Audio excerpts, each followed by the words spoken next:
Hi, it's Matt, and I'm an occupational therapist. I work in public schools, and one of the things that my teachers bring up to me that's a concern for them and for their students often, especially younger students, is hand strength. And so they will ask, how do I help my students to get some strength in their hands, to make stronger hands so that they can use their classroom tools, so that they can write a little more legibly, and so that they can just have some endurance to persist through the academic tasks that I'm asking them to complete throughout their school days. So I want to give you some simple ways that you can do some hand strengthening, even with some things you might just even have laying around. So one of the tried and true things that therapists use is Theraputty, and this stuff is great. It really is. It's sort of plasticky, almost like silly putty, and silly putty is actually really similar to this stuff, and it's really resistive. So it takes a lot of strength to squeeze it and to manipulate it. And that's great if you have it, and maybe you have an OT or you have access to some of this, and that's wonderful. And we'll take things and hide them inside. We'll take little beads and we'll put them inside the putty and we'll hide them inside and ask the student to dig them out, and all that's great, and it helps with hand strength. But sometimes we don't have therapy putty laying around, and so what do we do if we don't have this? What if we don't have silly putty? Play-Doh's great, but it's not very resistive, and it's a good start. Rolling and mashing and squishing Play-Doh's great, and you can even use scissors and cut it, or you can even hide things inside the Play-Doh and dig it out, and that's great. But really, we want to think about, if we're building strength, just like strengthening any other muscles in the body, you need to provide some resistance, right? So anything that's really, really difficult squeezing is what we really want to see. So something I'll do with my students if I don't have a lot of materials in the space that we're using, or if I'm in a classroom and I just need a quick fix and we need to work on some hand strength, is just to grab a good old piece of paper. So let's see, I've got some scrap paper down here.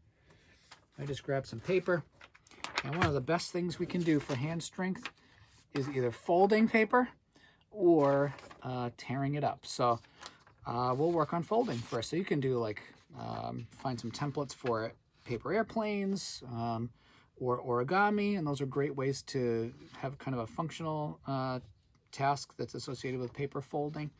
But I find that students just love to fold it up as many times as they can. So I'll challenge my students, how many times can you fold this piece of paper? And you'll also notice that as we fold it more and more times, it's going to get more difficult. So paper folding is a task. I think we've kind of lost this task. We don't do a whole lot of paper folding in school anymore, so I like to do things that are a little bit old school as well. So let's take this paper, let's fold it up and make sure that we're really using our fingertips and pushing real hard on the creases of the paper to fold it up. And so I'll challenge my students just to fold it in half and then in half again, and then we'll just keep doing that, and we'll see how many times we can fold this paper up. And you'll notice that as we fold this thing up and it's more and more layers, it becomes much more difficult to fold, and we really are required to really squeeze very hard and pinch and use our fingertips and really, really squeeze this very hard. So I'll challenge my students, let's see how many times we can fold this paper up before we can't fold it anymore, and maybe do a few of those. I know we all have scrap paper laying around. Before we put it in that recycling bin, let's fold it all up. So a great way to develop some hand strength. Another thing that we'll do with our papers, you unfold this, is we will rip them up and either make little art projects out of them or just rip them up for fun. So great way to develop two-handed, some coordination with using two hands together. But it's also kind of fun, and especially younger students really love tearing up papers. Now I'll notice a lot of students, when they learn how to tear, or they really don't know how to tear, they'll kind of pull on the paper like this, and it becomes frustrating. Oh, I can't get it, because they're kind of bunching up the paper and they're kind of just pulling on it instead of tearing it. So you might have to start the tears a little bit. So see how I just ripped just a teeny little bit. You might have to start that for them, and then it becomes a little easier.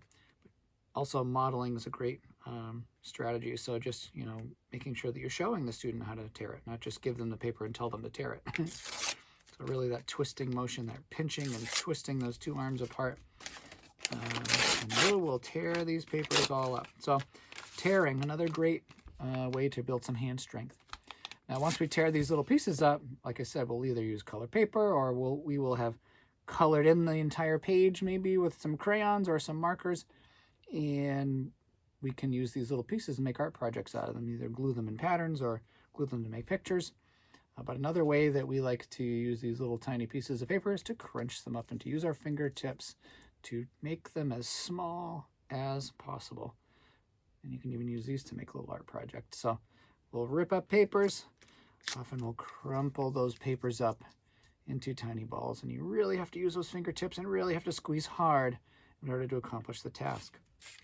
So a couple ways with just a piece of paper to develop some hand strength, okay? The thing is just to do tasks that are fine motor tasks that require the use of fingertips. So things like coloring and cutting are wonderful for developing hand strength. They're not just fun for art reasons or for being creative. They can also help really develop a lot of hand strength. And with my students, especially my students who have weaker hands, I like to, when we're coloring, use very small pieces of crayon, even like 1-inch pieces. So my teachers get a little frustrated with me sometimes because I'll come in and I'll break all their crayons up. But in the OT room, I have little tiny pieces of crayon.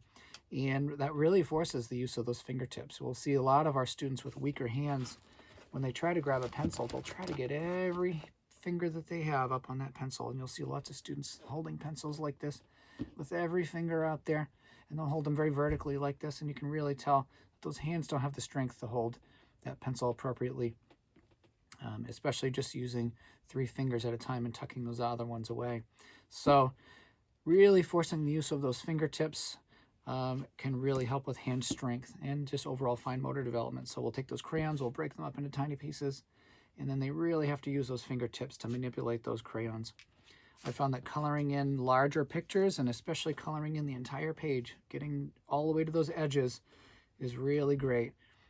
Some more extended coloring activities. I mean, even as an adult, you'll find if you try to color an entire page and you're really working hard to cover every last space, it really does take a lot of strength in your hand to do it. And all that pinching and all that control that it takes to do that is building hand strength at the same time.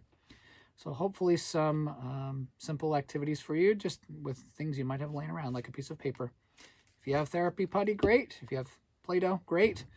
If you have other little fine motor manipulatives and you want to do some coin activities and putting them in containers or stringing beads, that's great.